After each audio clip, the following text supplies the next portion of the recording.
Hey folks, today we come from my studio. Due to COVID-19, we will be working and talking about what you do with your trees in the springtime.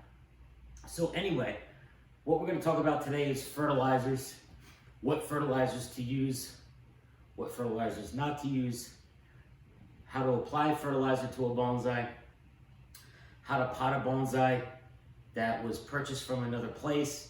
Sometimes you get bonsais in the mail and you just don't know how to pot them up. This one came in a plastic shrink wrap bag with a plastic bag on the inside. This was dropped off to me at a client curbside because of COVID. And we're gonna go ahead and pot this tree up and show you how it's done. Excuse me, but we're gonna go through a lot of other things, a lot of questions that have been asked in the past. And I wanna clarify those questions.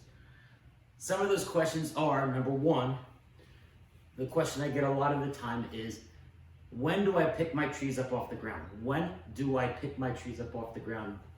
Early spring, late winter. And what I mean by that is, a lot of people keep their trees under their benches, next to their house, shield it with burlap, plastic, or whatever else you use to shield them from the weather, wind especially. I'm not a fan of that method, but a lot of people still do it. And that's fine as long as they're evergreen. A lot of deciduous trees will be injured from it, but evergreen can withstand those cold temperatures.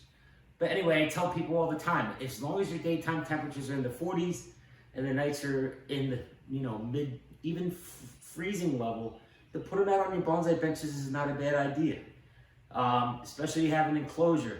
You don't want your maples to leaf out in that enclosure. Let your maples leaf out on the benches where they're getting the sunlight, full sunlight, and let them produce and open up naturally. And that's very important that they open naturally. If they open naturally, you will not have a problem for the most part. The only other issue you may have when they open up on the benches is the fact that the leaves may burn due to wind, cold. If you remember, our March was very warm. Today is very warm as well. We're in the 70s, mid 70s today. We had many days like that in March. We had many frost days in my town. I don't know about Long Island, but I had between 4 and 5 frost days. So what I had to do is move all my deciduous stuff inside. I left the evergreens out. Evergreens can handle it. They'll bronze a little bit, which is a typical sign of juniper. A lot of junipers do that. Pines do that a little bit as well. But to make a long story short, what happens is when those trees are brought in, you got to acclimate them. So you got to wait a few days to make sure the weather is warm enough. Make sure it's not too windy, because they're going to get acclimated to the environment you're putting them in. Either your house, maybe you have a small greenhouse, and so forth. So make sure when you place them back outside that you put them in a sheltered area where the wind is not going to be terribly bad. And April has been a very windy month. Few other points. If you're going to grow maples and you're going to grow deciduous trees, I always suggest to people, get them out of your cold frames, out of your raised beds, out of your winter structure underneath your benches as early as possible. Just like the pines. The pines can handle it. So I would say by beginning of March, mid-March, get the bonsais up on the benches. Even if it goes down to 28 at night, as long as the daytime temperature's in the 40s and 50s, the trees will be fine. You don't want them sub-zero, we've had that before, but follow the weather pattern. Look at your weather. If it's going to be 40, 45 during the day, and 28, 29 at night, put your bonsais out. It's the time they're ready to come out and get ready for the growing season. So some other things we're going to talk about today that are very important is fertilizer. This comes up a lot. Fertilizer is not a hard thing to do. There's plenty of Japanese-based fertilizers out there. There's a lot of American-based fertilizers out there. They are all good. There's no problem with the fertilizer. But what I suggest to you guys is that you pick a fertilizer that you know of high quality. If you're not going to go, if you're not going to go with a pure Japanese brand and a non-American brand or something like that, make sure you know that the fertilizer has been fermented and is safe for bonsai. And why I bring this up if you go to Walmart or any of these convenience stores, even Home Depot and Lowe's, they sell bags of cheap fertilizer. Most of the time they're 13, 13, 13. 13, 13, 13 is NPK, 13 nitrogen, 13 phosphate, and 13 chloride.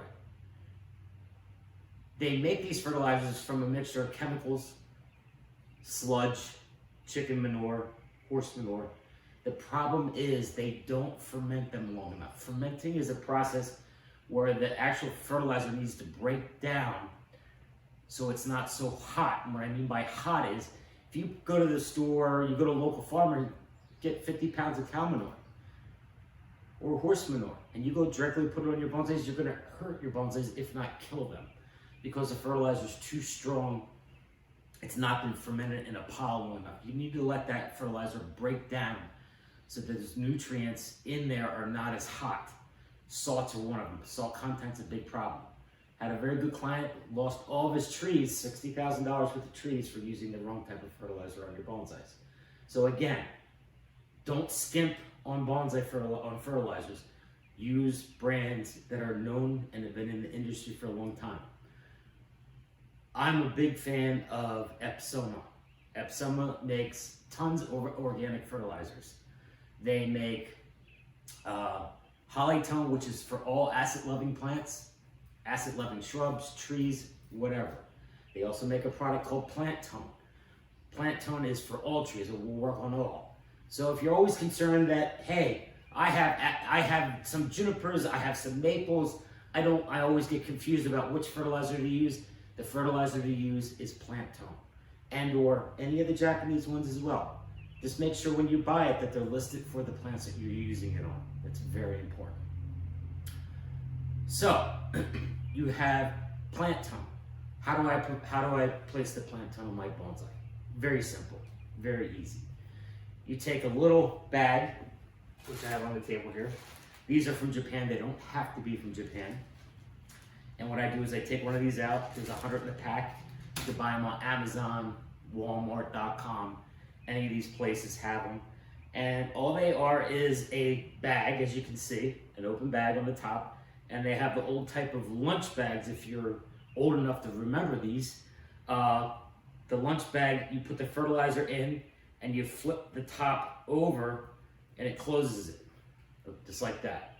So what I will do with this, I'm going to show you right now. I take the bag, I keep my bin of fertilizer in a tote so it stays fresh and so insects and so forth don't get to it. And I take it, and what I do is I take the baggie, I take a spoon, or just not even a spoon, and I just take it and I fill it. The product that I have in here now is Hollytone. So I fill it up probably 3/4 of the way like this in the baggie. You can keep it in the plastic bags as well. I just found keeping them in plastic bags causes problems with rodents and so forth. The bin seems to work very well so the rodents don't get in there. The product stays dry. It's good from year to year. So anyway, you fold it over, the process is done. Okay? That's your fertilizer. That's one bag. On a tree this size, I would put probably 5 or 6 around the tree trunk. Okay? So to apply it, and the reason why I'll use a baggie versus granular just on the surfaces, the problem with the granular, when it breaks down, it will break down even further, as we talked about with fermentation. As it breaks down further, it will clog the pores of the soil. When it clogs the pores of the soil, it makes it harder to water. Will it actually hurt the tree? No, it's just a nuisance. You already have mycorrhizae that's going to be building up in this tree. Because the mycorrhizae is going to be building up in this tree, it's very important that you don't clog any of the pores with fertilizer. Now this tree here was just imported from Japan, so it will not be fertilized for a while yet. If anything, it may get fertilized this fall. I just got 18 pieces in from Japan about a month ago. It was a very hard ordeal to get them here, but here they are. Imported from Japan, between 75 and 80 years old on this tree. Grown in the ground for many years before it was potted up. But this is the simple method for organic fertilizer. But I want to back up for a second. A lot of people do have greenhouses. And in those greenhouses, they ask me all the time, well, my tree has leafed out in my greenhouse and I put it out last year and it got windburned. Of course it did. A greenhouse environment is a very still, safe environment for the tree. The tree doesn't get used to the movement of the air and so forth. So if you do have a greenhouse situation, you can get the trees out early. It's hard to do that with trees in a greenhouse because usually they leaf out much earlier than the trees that you have in the ground. But there's a way to get around that. And the way to get around it is what I do, what a lot of I tell my other customers who have greenhouses as well. I had a client today, had a greenhouse. He does the same process I do. Approximately a week before you think you're gonna place your maples outside, what I do is I try to give them a little bit of shade, not too much shade because I don't want the leaves to get too overly big. The reason the leaves will get bigger is because they're looking for more light. The only reason I put them in shade in the sheltered area is because I don't want them in full sun. That will burn up the leaves. What I try to do is a week before I know I'm going to put them out, I use a product like Peters. I don't know if Peters is in business anymore. I think they are. Schultz, any fertilizer that's a blue chemical fertilizer. Now, I know I'm not a fan of chemical fertilizer, but the one thing about chemical fertilizer, it will harden the leaves off a little bit before you put them outside. What I mean by harden them off, if you hit them 3 to 4 days before you're going to put them outside, you'll actually see the leaves glisten from the chemical from the fertilizer, which means it's got fertilizer in the leaves. When that happens, then you know the tree has hardened, the leaves have hardened off, and they're not soft and supple. When they're soft and supple and hanging down like this, and the wind hits them, they may brown up just because of the wind, not even the sun. So prune them back to your 2 sets of leaves, just like you would do with any bonsai or any tree, 2 sets. Fertilize it, and then place it outside, and you should have very good results. And that's my method I use here. I use it on my maples, I use it on my deciduous trees. I hit them with a light dose. And what I mean by a light dose, it's usually a 1 teaspoon, 1 tablespoon per gallon. Follow the directions. If it's a teaspoon per gallon, I only use a 1/4 teaspoon. And this is something we don't talk about. A lot of people don't talk about fertilizers and that they don't use chemical fertilizers. You sometimes have to use chemicals if you have a tree that's iron deficient or deficient in some type of fertilization. As we've talked about in the past, and I'm going to reiterate this, organic fertilizers carry very, very little, very little micronutrients. Micronutrients are essential for bonsai. As long as the bonsai is healthy, it's fertilized regularly, it's watered properly, and there's no deficiency in the soil, there's usually never a problem. But if they are deficient, you'll start to see chlorotic areas, needles turning yellow, discoloring, pines won't be green and vibrant, they'll be a yellowish color. That's when I will go for the gusto. I use a product, if I feel like the tree is in danger, I will go and use a product that I really like to and enjoy using. It's called NutriCoat. N-U-T-R-I coat, C-O-T-E. NutriCoat is a gray granular that is a time released. I use the 3-month product, and the number on that I think is 15-13-13. Works very well. You don't need to use a lot, but just a little bit. Or you could use Micromax. Micromax is another product that has all the micronutrients in it. You can sprinkle it on the surface of the soil, and that seems to help out well. I like the time-release fertilizer when a tree is ill because it kicks it in faster, and it helps out the tree faster. So with that in mind, you got your trees out, they're doing well. What's the next thing you should do when you have your trees on the benches? You should be fertilizing until the nighttime temperatures in the 45 to 50 degree range, especially with organics, because they will not work well. We have this week coming up where our daytime temperatures are only going to be in the 50s and the nighttime temperatures are going to be in the 30s, mid-30s. That's still a little cold for organic fertilizer. So what I suggest to people, wait 1 more week and then apply the fertilizer on the soil surface. And then see how it goes. And just apply a little bit. Instead of putting your 4 bags on there, only put 2. And then add more as the week goes on. I think it's a little bit too early yet. In Long Island, you may be a little bit warmer than I am, but you're still only going to be in the 40s, maybe 41, 42 at night, and that's still pretty chilly for May weather. The other thing I want to talk about is insecticides, miticides, fungicides. Something that we need to make sure that we have crystal clear. And what I mean by that is insecticides are very important, as well as miticides are very, very important, and fungicides are very important. One thing that's proven and known, insects become resistant to all kinds of insecticides. Mites become resistant to all types of miticides. Funguses become resistant to all types of funguses. My problem here at my nursery is not so much insects, it's funguses. I use 3 types of fungicides. I use Daconil, I use Merit, and I have a little bit of Dursban and some other caffeine that's kicking around that works as well. That's not on the market anymore, but I can still use it because I have it. Those are 2 or 3 of the fungicides that I use for treating my bonsai for funguses. And what I'll do, I'll spray this tree with a fungicide now. In 2 or 3 weeks, if I want to spray again, I'll change the fungicide. The reason being, you want to change them up so that the the fungus doesn't become resistant to it. Okay, same thing with an insecticide. The insecticide I like to use, I use MP. MP is the commercial name for Safer Soap. And Safer Soap is good for aphids. It's good for mealybug. You have to spray it heavily and soak the tree good, but it does a good job. And aphids are not a worry of mine at all. I just take a hose and wash them off most of the time. If I really have an infested case, I will definitely hit it with MP. And if I have other insects on the tree, including aphids, I will use a product that I really stand by as well, and that is Bayer 3-in-1. Bayer 3-in-1 is an insecticide, miticide, and a fungicide. So it's a dual-purpose application in one dose. The reason I like this product is a lot of people forget that they get mites, they go to the store and they buy an insecticide to kill the mites. An insecticide kills insects only. A mite is in the spider family. It is a mite. A mite and an insect are 2 different animals. You have to make sure you identify what problem you have on your tree.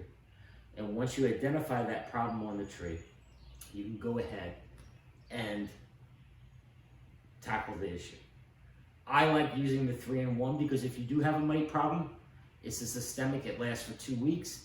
You can reapply it again in 2 weeks periods of time, and you usually knock the mites out, okay? Same thing with the insect. Works very good for insects, it works for adelgids, it works for aphids, it works for caterpillars. There's a total list on the product. Again, it's Bayer 3-in-1 Advance. The fungicide is a basic fungicide, so it doesn't cover a lot of the things that need to be taken care of, but that's okay. You have other fungicides that will take care of that. But if you have these 2 or 3 different types of fungicides and insecticides, the 3-in-1 Bayer Advance, and a couple fungicides, you're in good shape. Unless you have something really specific, real problem with, then I would change the solution. And what I would probably go with is something stronger. If you have a scale problem, go to your local, I don't know if you guys have local farming centers there anymore like we do here. A lot of times you can find out from people what they're using, what the new products are on the market. I know New York is very strict on what you can get. So the products I talked about will probably even be available there. If you have a problem with those products, you can give me a call. Again, my number is 215-432-4982, and we can discuss it and figure out what we can do to change that issue and try to figure out another chemical that you can use. Okay? So, we got insects down, we got watering down, we have trees are up on the benches, they're starting to grow, everything's looking good. What else do we need to do? We need to do pruning. So pruning is a very essential part of bonsai, has to be done. No matter where you are, what you do, has to be done. So, to make a long story short here, what I prefer that you guys do is once they start to leaf out And as I said, depending on how cold it is outside, again, our March was very warm. My wife makes fun of me all the time. I follow the Weather Channel like it's my second wife. And she makes fun of me all the time because every time I wake up in the morning, I got the Weather Channel on, looking at the 7-day advance to see what the weather's going to do. What do I have to do because of that weather? Do I have to move something in? Do I have to move something out? Do I have to do this? Do I have to do that? So those are the types of things I am doing, okay? So to make a long story short, pruning. In front of me have a tree that as I said, we just imported from Japan, and the candles are coming out very nice. Am I going to prune this one? No. But pruning of your maples, general maples, we're not going to get into that too deeply today because it's too much to bring stuff in and out. But that's what you need to do. Pruning, check for health, check for funguses, check for insects, and so forth. So the other thing we're going to talk about today is, again, this was imported from Japan. This one came in bare root. It's in a special greenhouse where it's being fogged at a high rate of humidity. So the humidity in that greenhouse room is probably 85% approximately. And they'll stay in there another 30 days, if not longer, until I feel that they're healthy enough. White pines need a lot more help than azaleas in this case. So they'll be in there for a while yet. So because of that, I figured we'd talk about Japanese black pine. I don't have any more white pines to pot up. Again, this is something that a good client of mine got in the mail. I'm going to move this over here, and we're going to discuss this. I'm going to grab a chair. Usually when you get a bonsai today,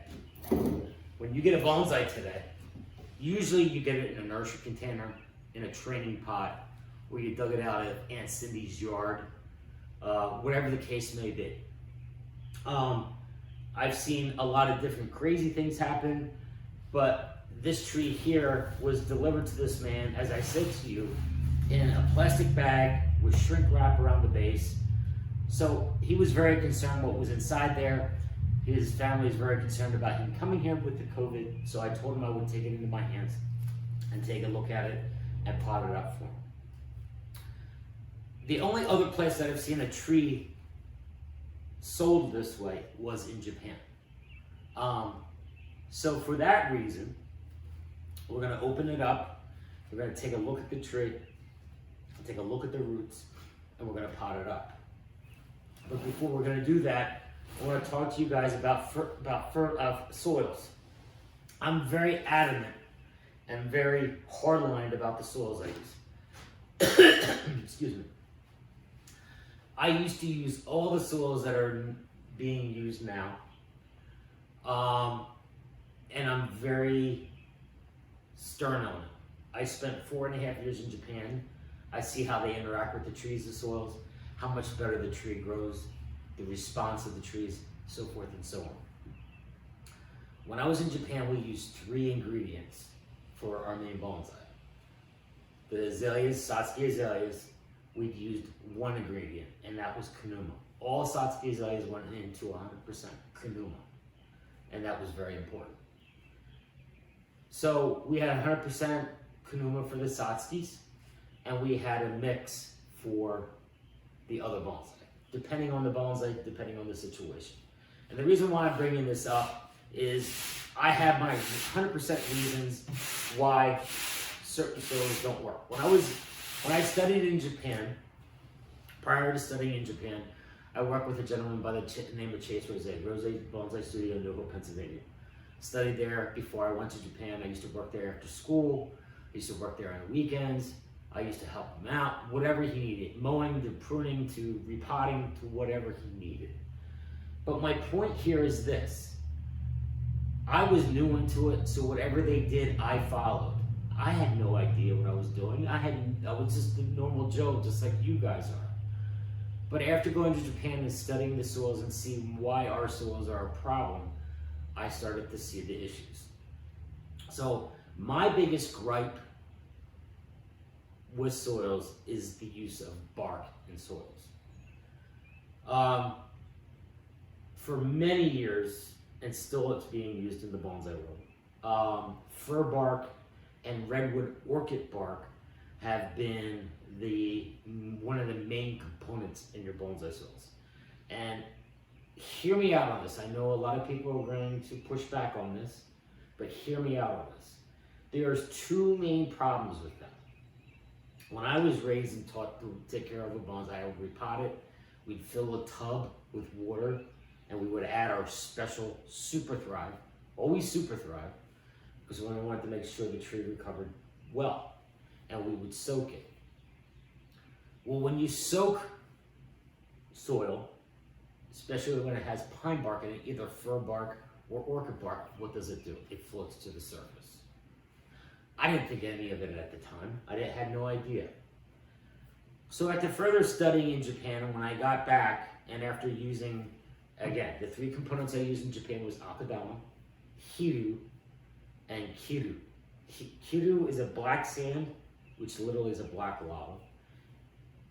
Kiru and hiru are basically the same. One's white, one's black. We have lava, which is red and black, red and white, excuse me. There's also a lava that's black, but mostly we use red lava and white pumice and akadama. Those three were the ingredients that we used in Japan. And we mixed the ratios depending on the maple, depending on the deciduous tree we were potting it in. Some trees got 100% akadama, like a lot of the Ilex serratas, which is deciduous hollies, they went into 100% akadama. They liked akadama. Other ones would not get any sand or wouldn't get any kirizuna. It all depended on what my teacher wanted. Every bonsai master has their own mix. But generally speaking, the pine mixes and evergreen mixes are all the same. And it's usually 1-1-1.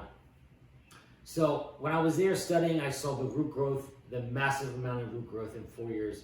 So when I was there, I repotted one tree, and before I left, I repotted another tree that same year, and the amount of roots on it were amazing. So I went back to Chase's in the summer of 1994. I returned home after being in Japan for 4.5 years, and I got the opportunity to help him start potting some trees and doing some work on his trees and so forth. And as I was repotting, I noticed the trees that were in pots for 3 or 4 years did not have the ample root growth that they should have. So I did a little bit more research. I did a little bit more studying of the soil mass. At that time, my teacher was using sand, which is okay. I don't have a big problem with sand. Different parts of Japan still use it, and they're very fond of it, and it works well. I don't have a problem with that. So they used sand, he used red lava, he used bark. So after studying it and looking at it, the biggest problem with bark is when you water it, and if you don't soak it, do this at home. If you're people that use bark, I'm not trying to make something up or try to change your ways of thinking. I just want you to do this test. Take a cup of your soil mix, put it in a pot, water it from the top, dump it on the table, and tell me if the pot's totally saturated. If it's not totally saturated, it tells you bark repels water unless it's soaked.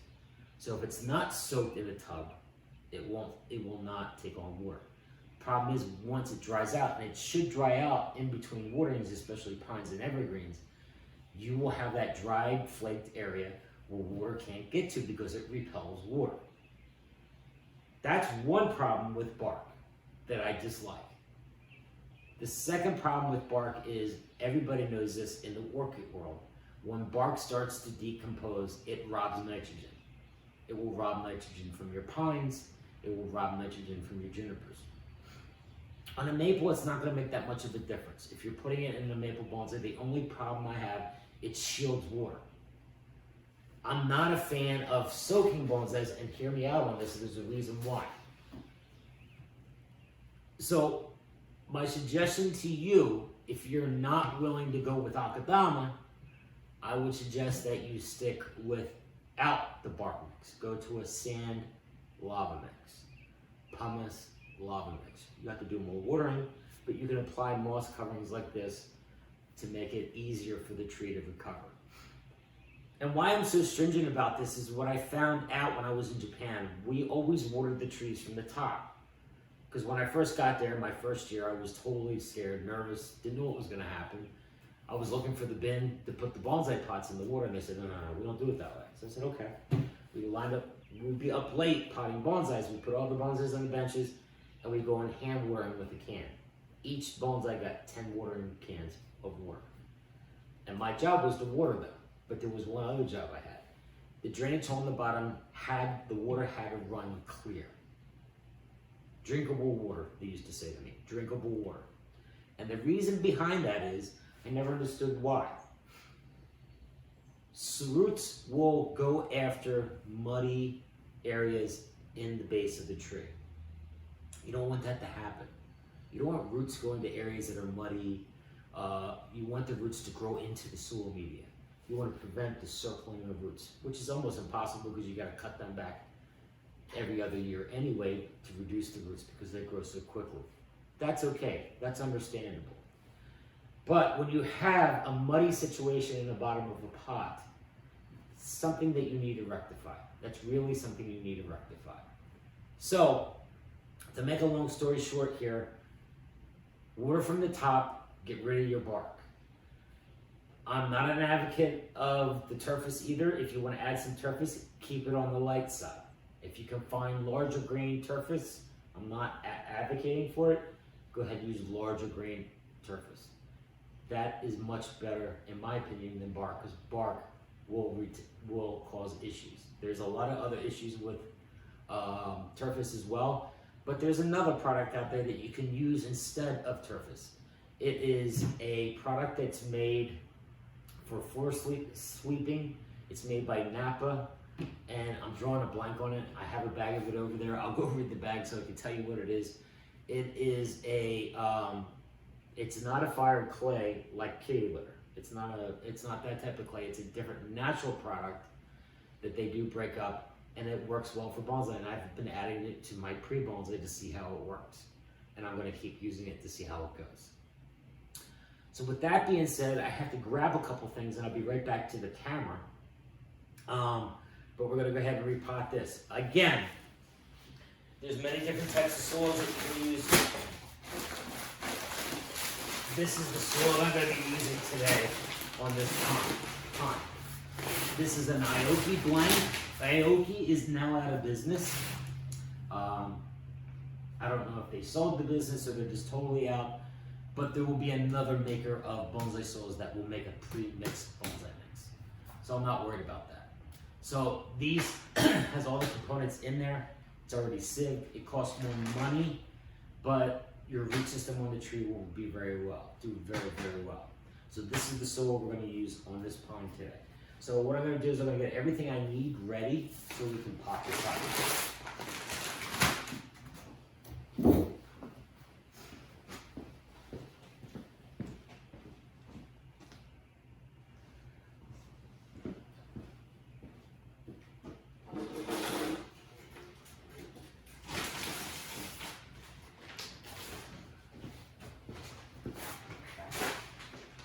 One more step.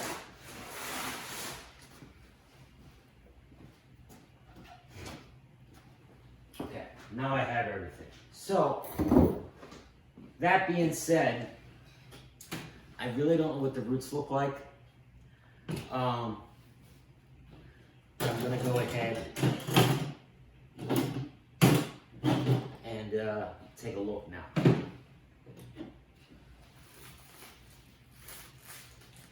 Cut it open slowly. As I said, this was shipped out.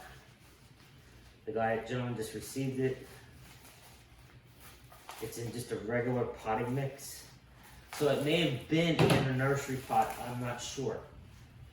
I thought for sure that it was a tree that was growing in the ground, but I'm wrong. It has a lot of bark mix. So this is definitely a tree that was grown in a pot. There's no denying that. So what I'm going to do is, as with all bonsai, you got to prepare the pots. So we're going to prepare the pot here.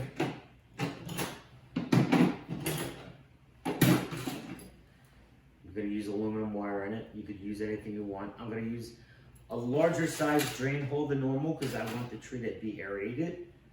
And I'm gonna take some of the soil off because I don't like the bark, and I want it to go into a good soil so that the tree can handle good airflow.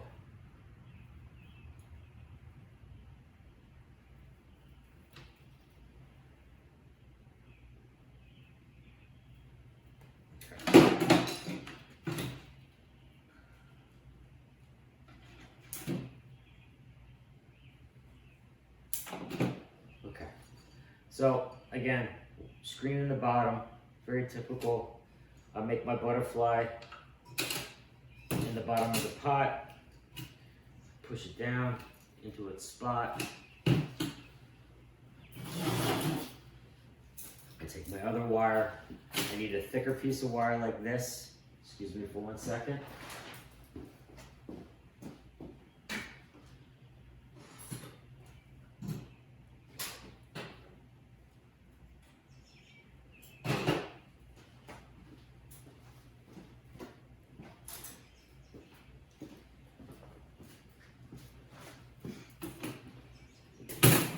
So I got my cross piece here. I'm going to take it and I'm going to go ahead and wire it into the pot. Okay? So anyway, I make this type of cross piece like this. So when you only have one hole in the pot like this, that it holds it from the bottom, okay? What I do is so that it doesn't slip out of this, because it has a tendency to slide, because you could really torque it down by crimping it like this with a good pair of pliers. I also make it a little bit off center like that. I hope the camera can show you that.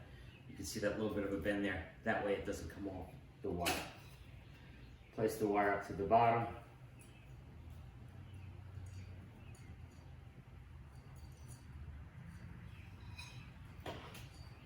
Like that. Place it in there like that. Now my pot's prepared. Now that I got my pot prepared, I'm gonna move this wire out of the way, and we're gonna take a look at the root system, see how the roots are, what the roots are up to. As I said, as I thought this was something that was planted in the ground, apparently I'm wrong, but that's okay. It's hard to tell when it comes in shrink wrapped and with plastic around it, you don't know what you're getting into. So I'm gonna sit down here and we're gonna take a look at the roots here. So we're gonna take the top off, clean the top off, take a look at the root system. The roots look good. They look good, they look like they've been pruned. There's some good mycorrhizae on there. I'll show this up to the camera. There's some good mycorrhizae on there, which is a good sign. You want mycorrhizae in your tree, especially pines. Pines, it's very important that there's mycorrhizae visible in the soil when you repot them. Very, very important. If you do not have visible mycorrhizae, you need to rectify that problem immediately. You really, really do, because that's very important that we cut the sides off here, and we're going to go into that pot. The reason I want to go into a smaller pot, I don't think it needs this much. It's just a lot of excess, very fine roots. The tree is healthy, there's a lot of candles on it. As a matter of fact, the flower buds are even pushing. So we're going to take this and we're going to pot it up in some good mix, and it should be good. So,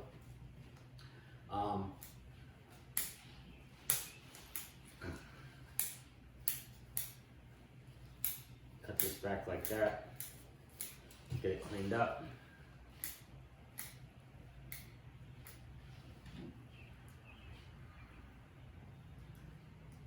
And more.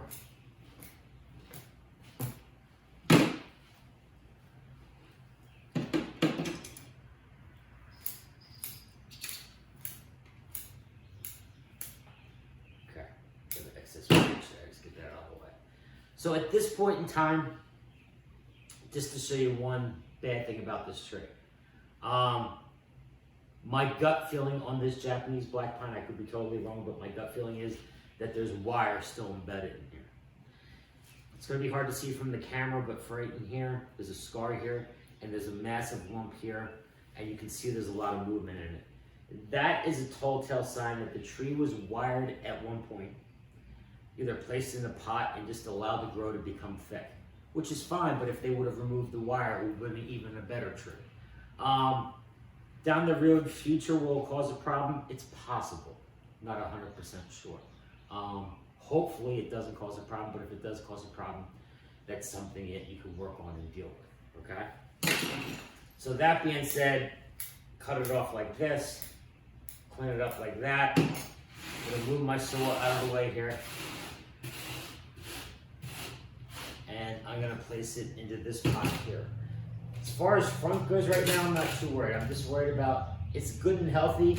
I'm not gonna cut anything else off the tree because it's not a good time to do it now because I don't know where it came from. I don't know if it's a West Coast tree. I don't know if it's a South Carolina tree. So what I'm gonna do is I'm gonna take some soil, place it in the pot.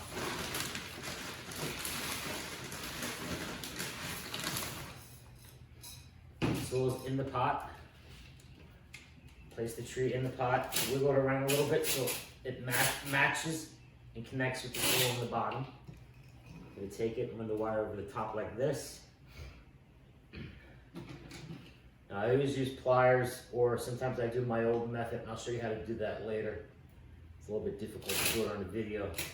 But pull and twist at the same time, get it nice and tight in the pot so it doesn't come loose. Okay. And sometimes on these soft root balls, they are a pain in the neck. But anyway, just keep twisting to get it nice and tight. Cut the excess off, which I just did. Now I gotta place soil around the edge of the pot. Okay. Take your bamboo chopstick and work the soil into the tree. So it works in and tightly around the tree. And I've had people ask this before. I do not bare root my pines in this country. They have to be bare rooted when they come in from Japan, only because of phytosanitary certificates.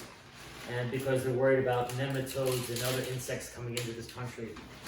We won't talk about how I feel about that now because there'll be a lot of foul language. But anyway, adding the soil into here, make sure you work the soil all the way around the tree so it's nice and tight. So that you fill all those air pockets, which is very important.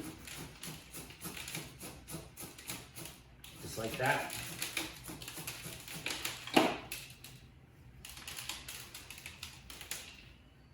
Okay. Fill all the air pockets.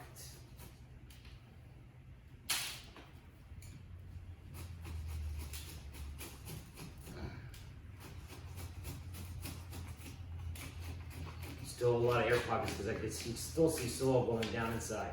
It's very important that you're very thorough on your chopstick, making sure that you fill in all those voids. Those voids, if they're not filled, equal air pockets. Air pockets means no roots. No roots means not a healthy tree. So, with that being said, chopstick it all the way around. Make sure you get it nice and tight. You can see the soil is falling down.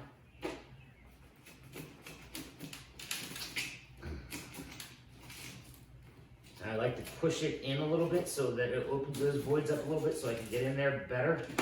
Get it in there. And that's a potted pond.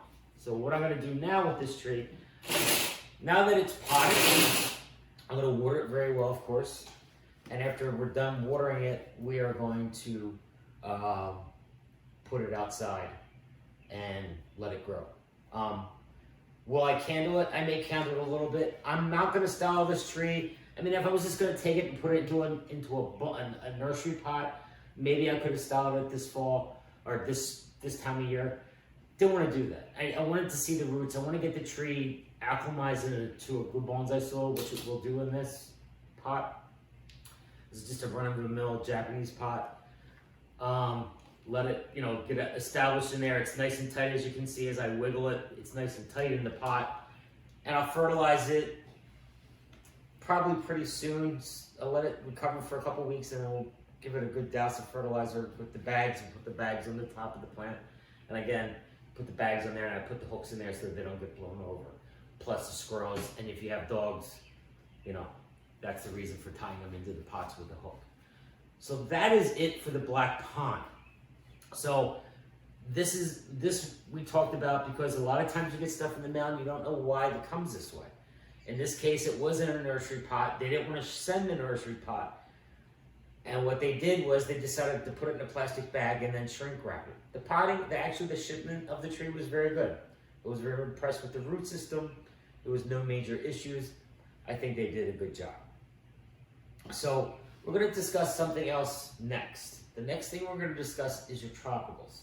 A lot of people have tropicals.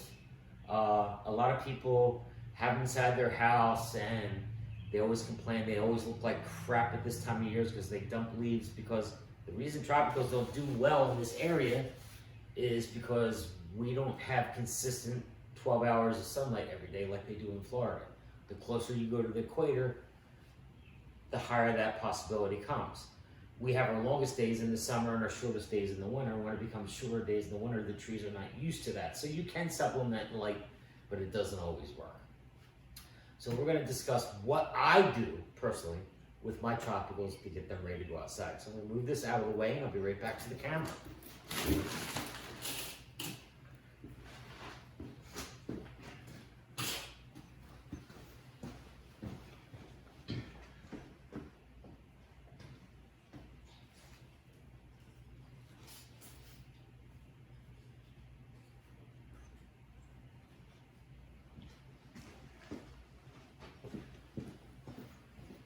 Okay, we're back again. So we're back, and we have a few trees here. This is tiger bark ficus. This is ficus marifolia. This is what your typical ficus marifolia looks like after winter, with not supplemental light. They drop leaves. They look like they're dead. I get a lot of phone calls in the spring. Oh, my ficus that I've had so long, all the foliage fell off. It didn't. It didn't. It's fine. It's fine. We talked about earlier with your deciduous trees, and the problem with the deciduous trees with the leaves burning off the trees. So what I want to discuss now is there's a way around that on tropicals too. A lot of people don't know this. A lot of people don't do it. Tropicals love the heat. Ficus marifolia, tiger bark ficus, when it's hot out, these things will take off like a rocket. What I mean by that is they just explode with growth. So what I'm going to show you here is a ficus marifolia. It's been wired, it's shaped. We don't have to discuss shaping of this tree because it's already done. But what we're going to do is we're going to shape this tree and prune this tree. What I do is I'm going to take these and put these outside. I'm going to go in here and I'm going to cut back all the foliage. I'm going to cut all the foliage off. And you go, why are you doing that? I said, why do I need it? Once the weather's above 50 degrees at night, which won't be until a couple weeks here, and it won't be up your way at all either. If you put this tree outside in the sunlight now, because it was in an indoor environment, all the leaves are going to get burnt. They're going to look horrible, and you're going to call me on the phone. What did I do wrong? What happened? You did nothing wrong. Anytime you take any tree that's been in an enclosed environment, as we had talked about, that gets not enough light, this is a typical thing that happens. So what you do is you go in here and you do some pruning, and you just remove the leaves. Remove all the leaves, okay? I'm going in here and removing all the leaves. So I removed all the leaves off this tree almost. So they're almost there. They're almost all removed, okay? So there you go, we're almost there. But the reason for doing this, once they go outside, the other thing that's good about this, I get phone calls. I have mealybug, I have scale, I can't get rid of it, blah, blah, blah, blah, blah. Especially in an indoor environment, scale thrives through the wintertime. So what I suggest to people is you take all the leaves off like I'm doing. Remove the wire if you need to. The wire was only applied this winter, so it should be fine. And I'll remove it as it's needed.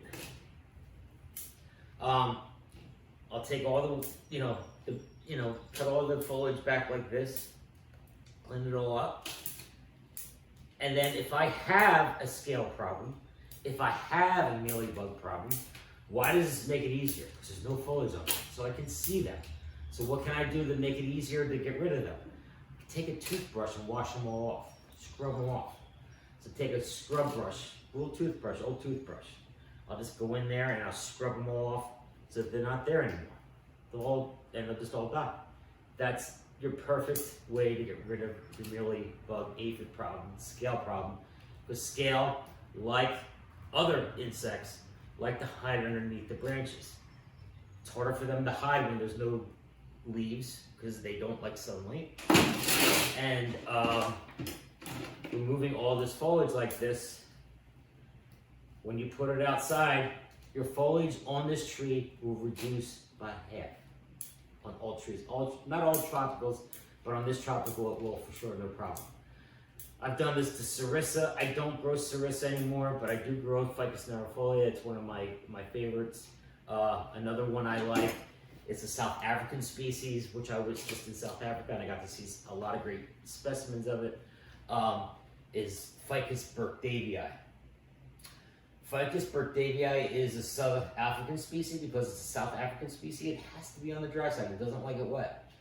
But the great thing about Ficus burkdavii, you can get those leaves smaller than the size of an eraser head on a pencil, which makes it a wonderful plant to work with for a shohin bonsai.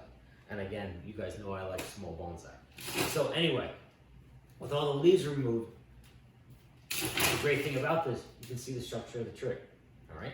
You see the structure of the tree. You don't have to worry about the leaves burning off because all the leaves that were going to come out are going to be acclimated to the sun that they're getting to come out into, okay? This is another Ficus nervifolia. Tree is perfectly fine. What are we going to do to this tree? Well, it has no leaves on it because the leaves fell off because of the cold. Not cold, but because of the light changes and so forth. So what am I going to do? I'm going to go in here and I'm going to cut a lot of this back. A lot of this needs to be cut back.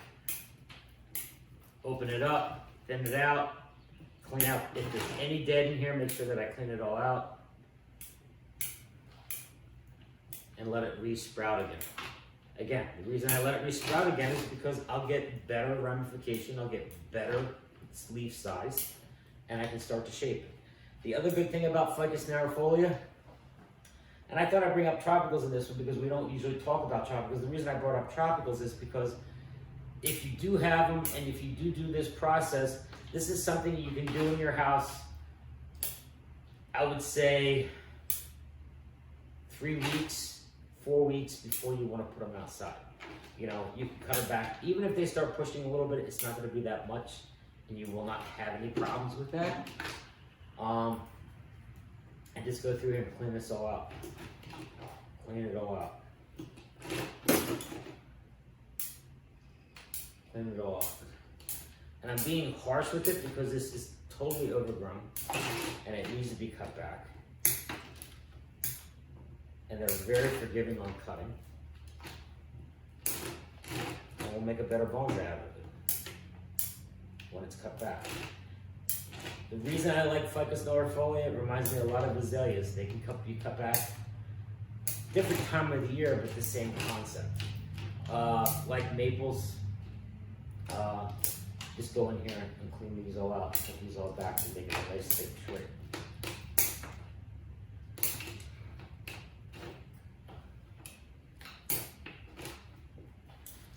And out some of these branches. Nice clean cuts. They heal very well. Ficus nervifolia, just like all the Ficus family, are bleeders, so they will bleed a lot, which is fine. Your hands will become sticky after a while from using them, but you'll be fine. And I'm just going to get rid of some heavy branches out of here that are not needed. And then put some wire on the tree to get some shape to it and start developing it. Again, heavy branches are not needed. Okay. Now, the other thing people ask, when would you repot these right now? I wouldn't repot these now. There's a difference. Now, I'm doing this because I'm gonna put it outside when the temperatures are above 55 degrees at night. But the most important thing is, and this needs to be repotted, and if we have time, we'll repot this one as well. The most important thing with these is that you repot them in the summer, and this is the reason why. Ficus nervifolia, again, like the heat, and if you repot them in the summer, they rebound quickly. When I was in Florida, I was gifted 3 pots of Ficus nervifolia, and I was so excited because I really liked working with the tree. I really thought it has a good future. I thought it was a great species to work with, and I was just very happy to receive some nice plants. Well, I didn't really look at them. I was just very thankful for them. I looked at the trees shortly, and I put them in my car to go home. When I went back home, when I got home, there was no roots on them. So I didn't want to call the guy and say, hey, you gave me 3 plants with no roots. But, so I called some bonsai people in Florida and I said, hey, listen, I received these and I just want to see, I was just searching around to try to figure out why this was an okay practice. In Florida, they cut stumps of them off and just stick them in soil and they root. And I found that they do it here too. If you have a big tree that's overgrown with Ficus nervifolia, you cut it off and you stick it, it will root no problem. So these are probably all cuttings. You can see there's a cut here, there was a cut over here, and they were just cut back and left that way and just rooted into a pot. They root here with no problem. If I cut a branch off, there's a lot of crossing roots in here. I'm not going to repot it now because it's not the optimum time to do it. There's a lot of crossing roots in here. This will respond to total removing all the roots to get the best nabari out of this tree possible. That's why they are so loved and coveted in Florida, the Ficus nervifolia, because you can just do about anything to them and they respond very nicely. Okay. So again, we cut it back to a good baseline. Now we're just going to work on deciding, later on what pot, what angle. We're not going to worry about that now because we're not going to pot it up. And when we do pot it up, we can go ahead and do that. I see one more branch I want to remove. They didn't call me the butcher for anything, so I'm gonna cut this off. I don't like it, it's too heavy. Because it's too heavy, I'm gonna remove it. The Ficus nervifolia is one of my favorite tropics, I have to say. I used to love Sarissa until I started killing them all, and then I never went back to them. They're too finicky. I know a lot of people do keep them, I don't know how they do it. But Ficus nervifolia is a little bit more forgiving, but not even the forgiving part. It just has a tendency to develop into a very nice bonsai very easily. And this has a very nice root base, so when I do repot it and get it into a pot, it will make a nice little bonsai. Okay. The next one we have here. This is a tree that suffered. Has a great root base. I had a hard winter inside a couple years ago, so I do have to redevelop this tree. So we're going to go through some of the steps we need to do to get this tree right. Again, it needs to be cut back, again, before you put it outside. And this is the perfect time to do it. I mean, if they start showing leaves within the next week or two, that's perfectly fine. Don't fertilize them. And then once they start showing leaves, you can put them outside. You can hit them with a little bit of chemical fertilizer, like you do with your maples, to harden them off a little bit. You put them outside, you will see the reduction in size of the leaves, but you've got to cut them back to get that to happen. So I like tiger bark as well, but tiger bark is not the same way in leaf reduction. The leaves will become smaller, yes, but they will not reduce to the amount that they won't reduce the same way a Ficus nervifolia will. They won't. But they're still good species to work with. So again, I'm just cleaning up these areas that were injured. again, not all tropicals like the winter here. I keep my basement where I keep these tropicals around 55, 60. I think it probably should be a little bit warmer. Although after talking to Sue Thin, who Sue Thin is also a very big advocate of these types of trees and works on these quite a bit, he told me that that temperature is perfectly fine for these during the winter months. 55, 60 is a good temperature. That's what he keeps his greenhouse at. But you have to remember, his greenhouse is a real greenhouse. I don't have a heated greenhouse for tropicals. It's just too costly and not cost effective. And because of that, I don't have one as of yet. In the future, I hope to. So again, we're just gonna clean this all up so that the scars are all gone. And again, this is another one we're gonna repot in the spring. We're gonna pot this up in the spring and get it to push. Now the nice thing about tiger bark maple is that you could probably thread graft it if you need another branch in a certain spot without a problem. That will not be a problem at all. And again, this tree is a little bit lanky, so I'm going to cut it back and we're going to put some wire on this tree. Okay? As really hard to see, I'm going to show you. It has a very nice root base. If I turn it sideways like this, and turn it, it's a very, very, very nice root base. Okay. So that being said, we'll go through here and do some more cutting. So I'm going to remove the leaves off the rest of this. I just wanted to make sure I had enough structural wood here.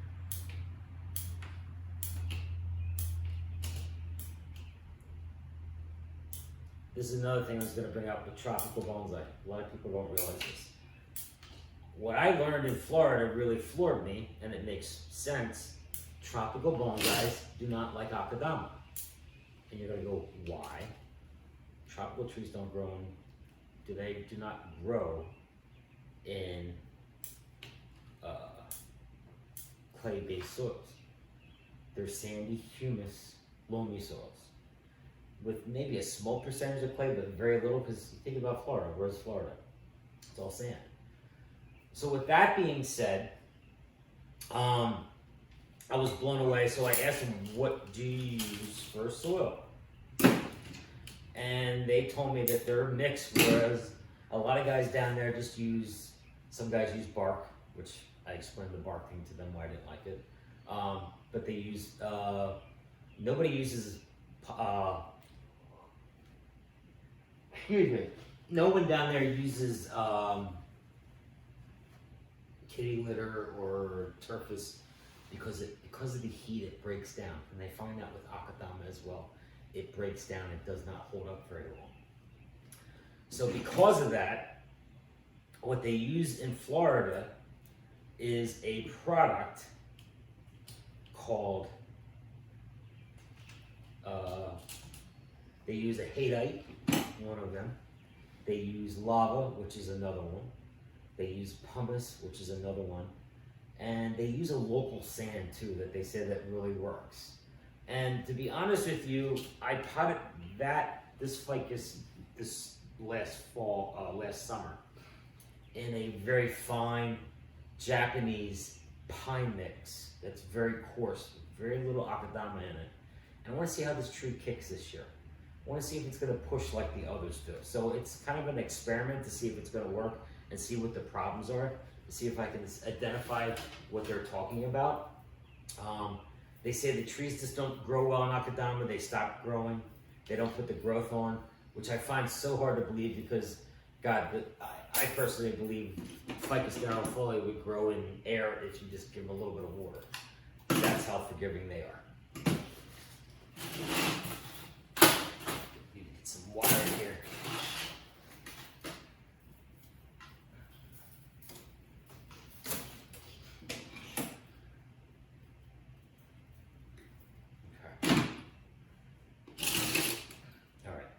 So I'm going to place some wire on here, shape some branches. Again, this is basic stuff, guys. With one piece of wire, you wire 2 branches. It's that simple. I'm just going to wire these branches out, add some movement to them, give it some shape. Going to get it out in the sun, get it pumped up, get it happy and healthy. Again, as soon as the weather warms up a little bit, these will be out on my bonsai benches. And I'm doing a lot of this type of thing now where I'm taking trees, coming in here and sitting at night, working on 5 or 6 trees to get them ready to go outside. Just working a few hours every night seems to help out and get the stuff done. Okay. Again, the other thing I do when I wire the tree, I add movement. So I just don't put wire on there, I add movement so that the movement is seen from the side as well as the top. So I add movement this way and add movement like that. So I'm gonna take a picture like that, and there it is. So I'm gonna cut this back a little bit because it's a little too long. Cut this off here. Okay.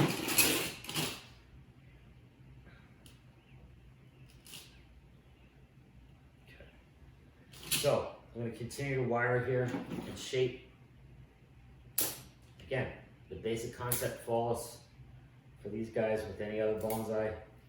I just like to do this now because it's one project that you can get out of the way if you're in a stump or you got all your trees trimmed, which I don't have all my trees trimmed yet because there's a next phase of that coming up. But just getting this stuff like this out of the way, getting it prepped to go outside for the season. Always a lot of work to get done. Might as well just get it done and just do it. So again, cleaning up some of the knottier areas to make it nice and clean. This ficus does heal very, very well. Ficus nervifolia does too. The other thing I was going to bring up, the other reason I really enjoy and I really promote Ficus nervifolia is the smaller pot you put it in, the thicker the root base will get.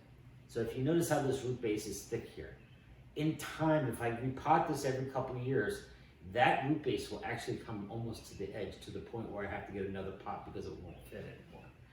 Which I didn't believe at first, but the few times I've been to Florida, I was amazed on how true it was. Really how true it was.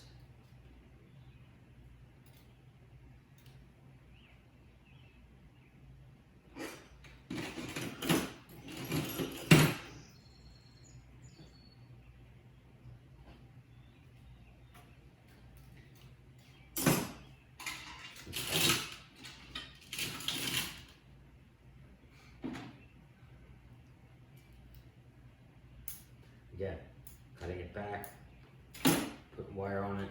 Again, this is just giving it a skeletal shape, giving the basic bones to the tree. The reason I'm doing it now, take all the leaves off, it makes it a lot easier on wiring as well.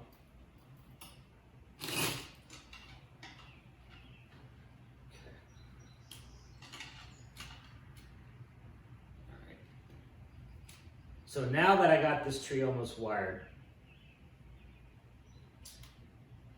I know I've been called zippity-doo-dah bonsai wire. I've been called a lot of other things too, but we won't get into that. Once I get this tree wired,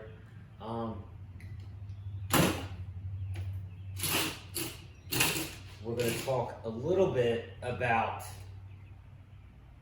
bonsais and talk about you a little bit about your bonsai and what individual people like about their certain bonsais. What I mean by that is there is a lot of people out there that like different types of species. So for instance, I'm a Shohin guy. I like Shohin, I like small bonsais. I like the fact that they're small. I like the fact that they're compact. Some people are not a fan of that, but that's okay. That's just me personally. That's what I like. Not everybody has to like it. That's something I like. So that's one of them. The other thing is some people like maples. Some people like junipers. And when I was in Japan, I was always amazed. You go to a bonsai nursery in Japan, and a bonsai nursery would only sell Japanese maples. Some other bonsai nursery would only sell this. Some other bonsai nursery would only sell that. So I was amazed, really, really amazed, that there was actually bonsai nurseries in Japan that dedicated in single species only.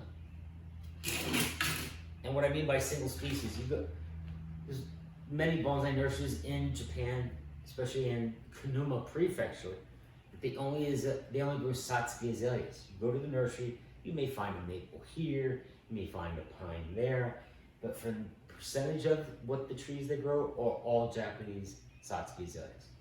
Then you go to another one in Kunuma, and Kunuma is where they dig the Kunuma bonsai, as well as where they dig Akadama from. You go to another nursery, and all they grow is white pine. You go to another nursery, and all they grow is deciduous trees or Japanese maples. And one day I was with my teacher, and I said, why do they do that? He says, well, one, they probably have an interest in that species, and he says it's also easier. And I sat down and thought about it for a minute, and I said, he hit the nail on the head. It's easier because your watering is going to be more consistent. So if you're a person that owns 5 junipers, 5 black pines, 5 white pines, 2 azaleas, a willow, wisteria, your watering schedule is going to be crazy. Because wisterias and willows are going to need to be watered or placed in the tray 3 to 4 times a day, watered 3 to 4 times a day, or placed in the tray so they can suck up water because they use a lot of water. Maples are going to need to be at least watered twice a day. Pines are going to have to be watered once a day. Junipers probably once a day. So that big difference in the amount that you're watering trees is very time consuming. So a lot of nurseries years ago, not so much now, because nurseries, as I've talked about to you guys in the past, are disappearing. They are disappearing. That's not a joke. That's a reality. But the specialty guys would only grow certain things, and it makes more sense because when you go out and water, you water everything because they were all going to be pretty much consistently dry. Not all trees are going to dry the same way, and that's a case with any tree. But in this case, if you have all maples, you're going to have to probably water them 2-3 times a day. So I just found that very interesting. So it's something to think about. If you have certain bonsais that you like, maybe you like Satsuki azaleas, maybe you like only maples. I have a friend, all he likes really is deciduous trees and maples. He has some pines, but he waters heavy. He has a very heavy watering characteristic. And because he waters heavy, that is the reason why he would be good with maples, because he likes to water, and there's nothing wrong with that. But his pines may suffer from it a little bit because he's watering too much. So that's something to keep in mind. You don't water a pine the same way you water a maple. Pines, you water them heavily once a day. In Japan, we water the pines at 7 in the morning, and at 7, 8 o'clock at night when the sun go down, we would go outside and do what they call hamizu. Hamizu is where they water the whole top of the tree and just flood it to let it soak up the moisture in the branches, because the branches actually have moisture in there as well. So we would do that in the morning, we water them, at night we water the heads. What I call hamizu, which means watering the foliage. So that's what I did, and I enjoyed it. A lot of people didn't because they considered it a job, but I really enjoyed it. I'd go in and have dinner. I come out, it'd be nice and hot. I wouldn't have to be tied up in the house. I come out, water the bonsai, and everybody was happy because I was watering the bonsai. Something to think about when you're, looking at your bonsai collection. What do you have the most of? What do you enjoy the most? Because I have a lot of friends that they'll come up to me. I had a new student today, and he's like, "Oh, I gotta get one of these. I gotta get one of those." And I sit back and look, and I think to myself, I was that person. Because when I first got into bonsai and went to chases, I had to have one of everything. I didn't care what it looked like. I had to have one of everything. I didn't know what I was doing, but I had to have one of everything. I had to have a white pine, I had to have black pine, I had to have a zuisho, so forth and so on. I had to have one of this, one of that, and that's the way it was. To come back and learn, that's not the way you do it. But we learn from our mistakes and we move forward. It's the whole, I have bonsai disease and I need that plant. I don't care what I have to do to get it. I'll find it. And I did find it. And it was fun until you realize you're like, what do I have all this crap for? So Make a long story short, it's going to be hard to see that. Hopefully the backdrop helps.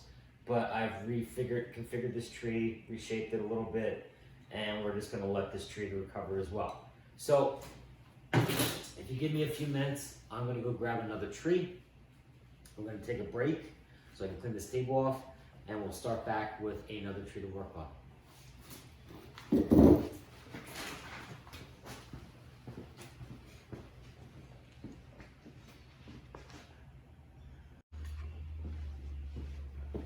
Okay, we're back. So I moved the plants out, I gave them a shot of water, and I have 2 stock plants here. These are not finished bonsais, but this is something that's dear to my heart. A lot of people called me sissy in Japan because I loved Japanese flying apricot, Prunus mume. So these 2 stock plants are just one of 20 different species I have. And what I mean by not 20 different species, I have 20 different cultivars, all which have different colored flowers. So these plants right here are between, I would say, 3, 4 years old. And these plants here were probably grafted, to my knowledge. I'm not 100% sure. It looks like there may be a graft here, a good scion graft, a good cleft graft. I'm not sure. Doesn't matter. I'm not worried about these for future bonsai, although they can be made into bonsai without a problem. Maybe next year or next fall or next spring, one of these plants could be used as a demo for Long Island Bonsai Society. But why I'm bringing these up and why I enjoy these so much, I have a lot of information on these. I've studied these a lot. There is problems with them that you have to be aware of. If you're going to own a Prunus mume, the first thing you have to know, you've got to keep it in a place where it does not freeze in the winter. That's instant death to Japanese flying apricot. No question about it. You have to keep it in an environment where it will not freeze in the winter. If it freezes hard, and I mean 28, 19, the tree can't handle it. Now, if it's planted in the ground, that's a different story. As a tree, as a plant in the ground, it can handle that. I have a large specimen on my property, even where I live. This year it bloomed beautifully because our March was very warm, had very nice pink flowers on it. It set a lot of fruit. Those fruits I will collect and grow all those plants. But what I've learned about them, they have a lot of diseases, and you can rectify that. They do have borer. I use a borer product to prevent the borers from happening. But the reason I really enjoy these species is that they're fast growing, most of them. There's certain ones that are a little slower than others, but I just want to give you, for instance, these were shipped to me about a month and a half ago. They came in with no branches on them. They were bare. And as I said to you, March was a very warm month. We had a very warm March. So with the warm March that we had, I decided that it would be a good time to get them outside, to get them acclimated a little bit, because they had buds on them, but they didn't have new growth. This plant and this plant here, this plant for sure, just by looking at it, will put 3 to 4 foot of growth on this year. So why I'm excited about that is 3 to 4 foot of growth means I can probably get 30 to 40 cuttings off of this. And why I'm excited about that is so I can start propagating these. I'll give you my little secret. It's not a big secret. I have nailed down when to propagate these at the right time of the year. I've been working with Prunus mume for a long time. As long as they're planted in the ground and they're not in a bonsai pot, they do fine. As soon as you take them out of the ground and put them into a bonsai pot or a container, and you allow them to freeze in the wintertime, they are usually doomed. Doomed. So, they're very rapidly growing. Now, I want to show you something though. Not every cultivar of Japanese flying apricot is the same. And what I mean by that is you can see the growth on this is very vigorous. This came in at the same time. The growth on this is only 2.5, 3 inches long. This one over here, the growth is 6 to 8 inches long. If you look at the leaves on this one, they got a reddish tinge to them. I'm going to turn the tree that way. If you look at this one, it's a dark green leaf. This tells me when they have a red tinge to them, that they are a red blooming variety, or pinkish red blooming variety. Green leaf means white, possibly pink. I'm gonna stick with a white flowering apricot on this one. They're all named, they're numbered, and those names are inside my house on the computer, so I don't have them in front of me. But some things that you need to know about Prunus movement. So what I will do is I will start, now that it's starting to acclimatize, they've rooted themselves in the pot very well. I actually see some roots coming out of the bottom. I will put some good fertilizer on them and just let them grow. And then around June, usually the second week of June, I will produce probably 4,000 or 5,000 cuttings in my greenhouse. I hope to do that many this year because I have the space now to do it, and I plan on propagating these. Now that I have a greenhouse where it does not freeze, I always had a greenhouse, but I didn't have the space to keep them. I can keep these and overwinter these, which is a plus. But what I will do is once I get them to a sizable plant, pot them up, put wire on them and shape them, I will plant them in the ground so they can produce some sizable trunks. Again, these are all planted in the ground at one point. And as I said, they're very rapidly growing. So I'm thinking this one's gonna be a rapid grower too. I mean, you gotta remember, they came in with very little soil on them. They were dug out of the ground. They came out of South Carolina area. They were dug up and potted. But for me, it's not always about just the flowers. It's about the structure with Japanese flying apricot. The structure is very unusual and very different. So that's why I like the species. So let's go through some general insect problems, some fungus problems that they do get, and also some good propagation techniques. I will put the, in the spring, I spray these with a fungicide before they broke open. The gentleman that had them before me sprayed them before he shipped them. But one other thing I found out, and that I find it's very important, I like to spray these with Japanese style of spraying, and that is the lime sulfur. Lime sulfur spray is the bomb. It's old school. People will call it old school. It is old school. It's old school, but it works. I'm sorry, but the nice thing about lime sulfur is all it is lime and sulfur that's boiled to a boiling point, so it meets together. And the great thing about lime sulfur is what people don't realize is they always think about lime sulfur as what they paint their gin or their sherry with to make it white. Well, that's one of the uses for lime sulfur. But as a fungicide and an insecticide, there's nothing that will live on the surface of the bark that is sprayed with that product. Nothing. It is purely amazing what it will do. So this winter, when it gets cold, when I mean by cold, when the nighttime temperatures are about 35, 36, these trees will be sprayed with a lime sulfur spray once, and then wait a few weeks and then spray it again, and then it will be put into a greenhouse. Yes, it does stink, but the benefits are highly, highly outweigh the smell. The other thing that I find that is I like to do, there's been some controversy about if merit and the borer spray works on borer in apricots. I know the borer spray that I've mentioned before, and I'll bring it up again. The borer spray that I use, or the drench, is the Bayer Tree Advanced Care. That's a 12-month. They use it for emerald ash borer. And that's what they use to prevent the trees from getting it. That's one of the products they use to prevent the trees from getting it. It doesn't always work, but it does hinder them. I use it on this too because it really does cut back the chances of it happening. Is it 100% bulletproof? No, it's not.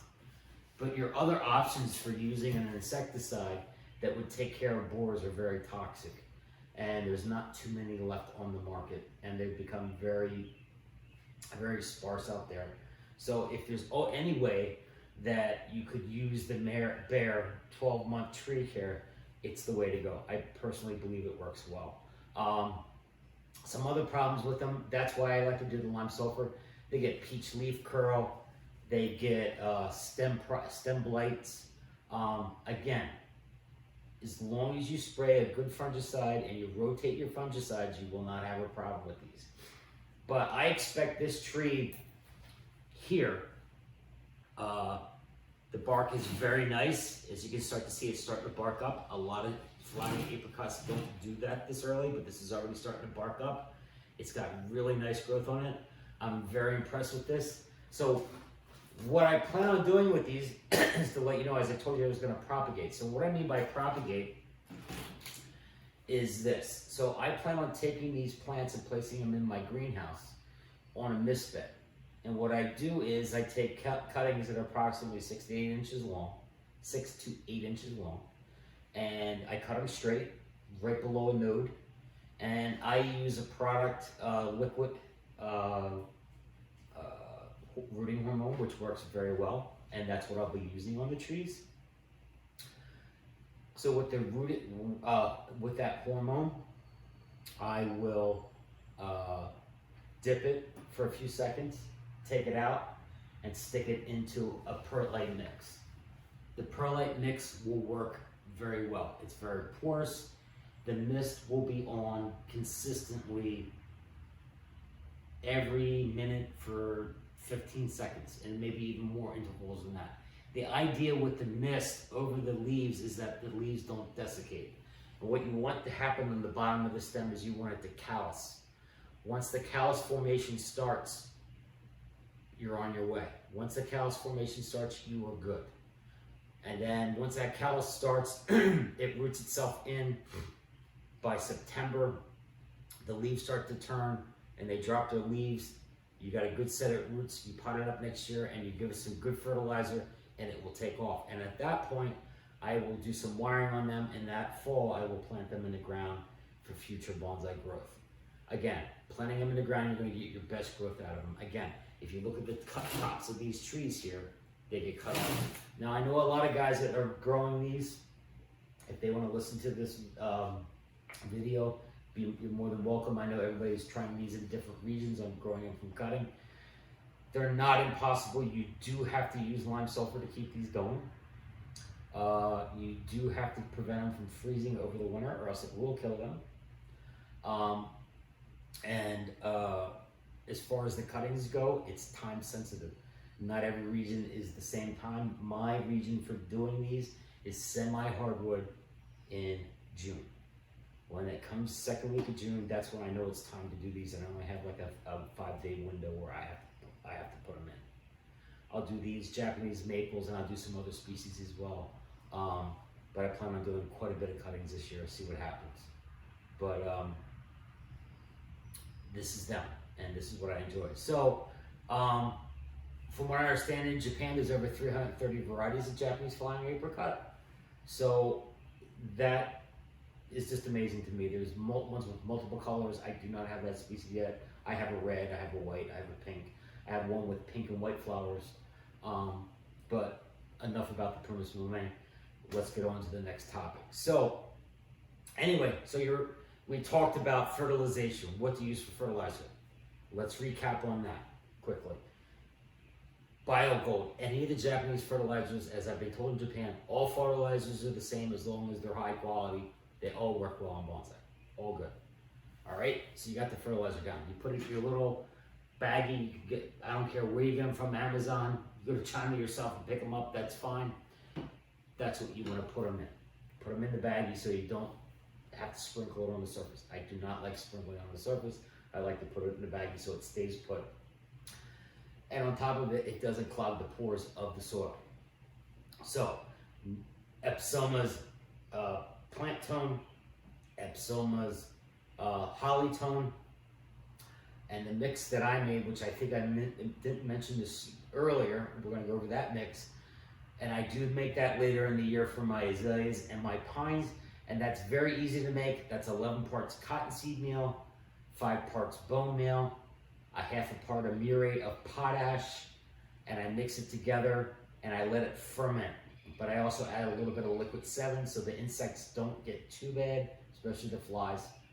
I place it outside, let it ferment for about a week, At that point in time, once the gray mold grows over top of the burlap is usually what I use. I don't use plastic. I use burlap over top of it so it can breathe a little bit. Then I know they're ready to be placed into the baggies to be fertilized on the trees. Works very well. Another recap.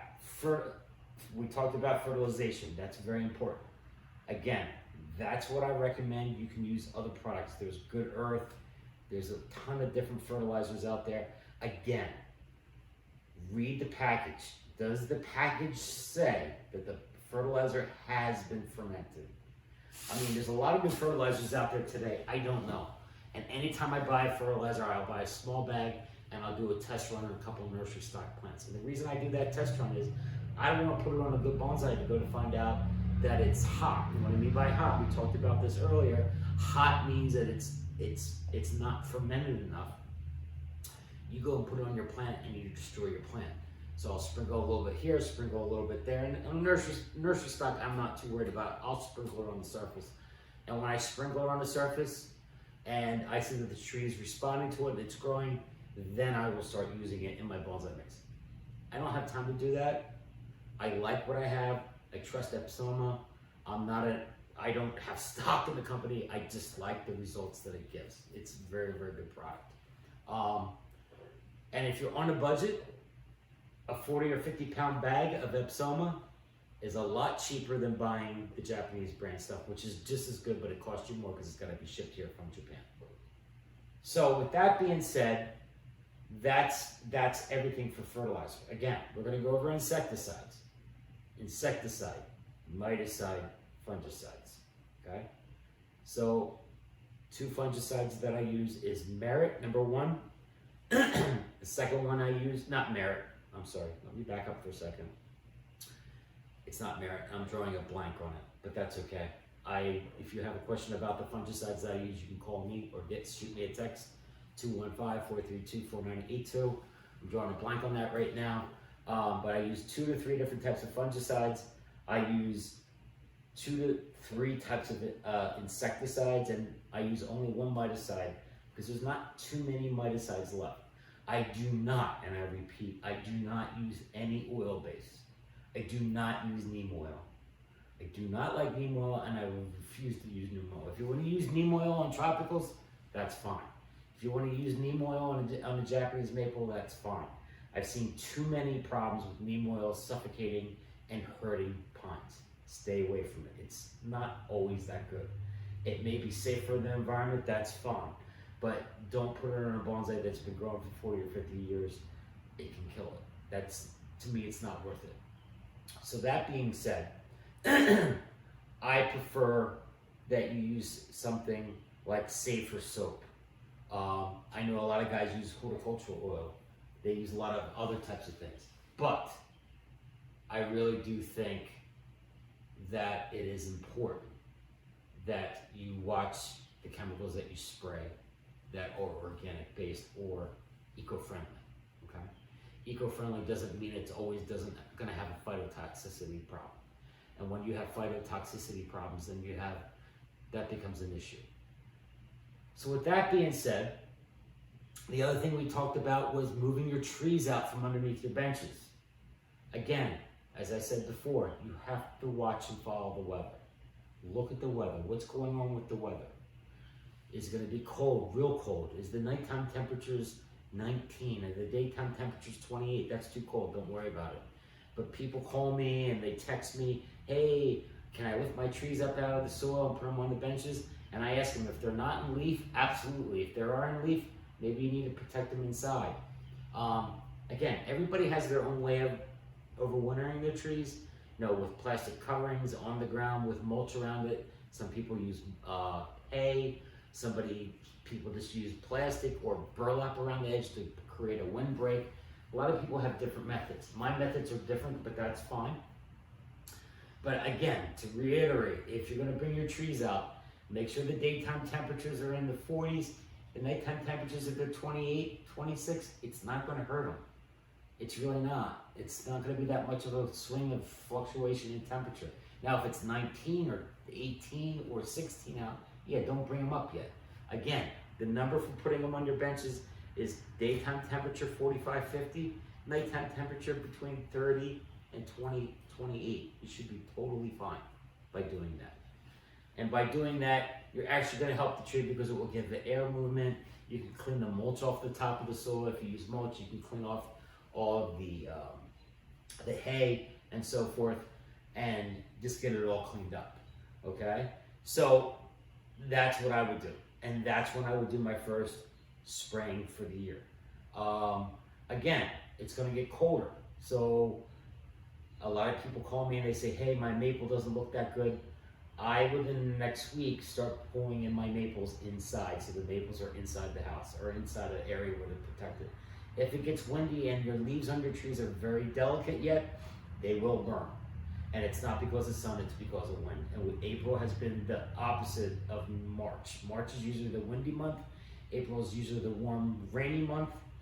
Yes, we've had rain in April, but we've also had a lot of wind, and wind does more damage, just as much damage as burning of the leaves. So my point here is stick with the weather.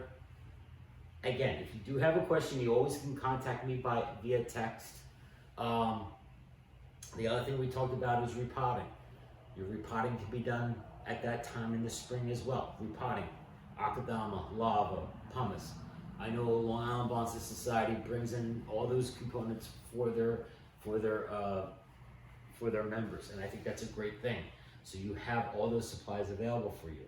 Maples, we'll go back over this briefly. Maples, as they're starting, the buds are starting to swell, time to repot. As your privets are starting to swell, time to repot.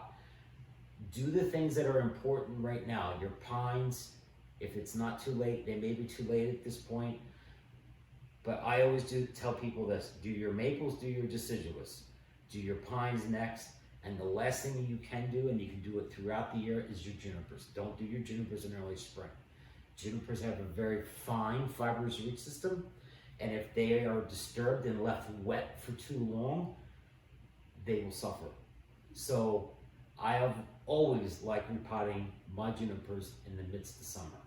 And people are like, oh, summer repotting. I said, yes, summer repotting of junipers is good. The tree is active. When the tree is active, it is not going to have a problem to skip a beat. Now, if it's done right in the spring and you can really watch your water, the problem is March can be a very wet month. And as we've talked about in the past, and I'll bring this up again, the biggest problem with juniper is usually, not always, but most of the case, Hinoki cypress is one of them. They're 50-50. Juniper, the energy of the tree is in the foliage, not this tree, but the energy of a juniper is in the foliage, not in the roots. So when you go to repot a juniper, that's why you don't always find giant roots like you will with a maple, which that tells you right away. What is a maple? The energy's in the roots, not in the top. Because the energy's in the roots on the maple, it's a different concept.